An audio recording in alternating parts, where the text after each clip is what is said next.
வாசல் வழியாய் உட்பிரவேசியுங்கள்.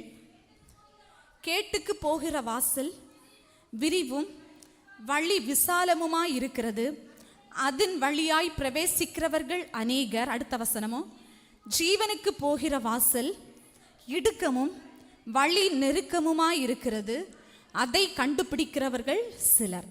ஹல்லேலூயா. இந்த நாள்ல நீங்கள் பலர் இந்த இடத்துல இருக்கிறீங்க. அநேக சாய்ஸஸ், அநேக காரியத்தை தெரிந்தெடுக்க முடியாம, இதை எதை நான் சூஸ் பண்ணுவது, இதை செய்வதா, இல்லாவிட்டால் இந்த காரியத்தை செய்யணுமா, இல்லாவிட்டால் நான் இப்படி செய்ய வேணுமா, எதையுமே சூஸ் பண்ண முடியாம நான் இருந்து இருக்கிறேனே என்ற எண்ணத்தோடு இந்த இடத்துல அநேகர் காணப்படுகிறீங்க. ஆனால் இந்த இடத்துல இருக்கிற வாசல் இடுக்கமான வாசல் தான் நல்ல வாசல். ஹல்லேலூயா. இடுக்கமான பாதை தான் நல்ல வழி. ஏனென்றால் அந்த இடுக்கமான வாசலுக்குள் நம்ம பிரவேசிக்கும் போது நமக்கு என்ன இருக்கும்னா, அந்த வழி நெருக்கமா இருக்கும்.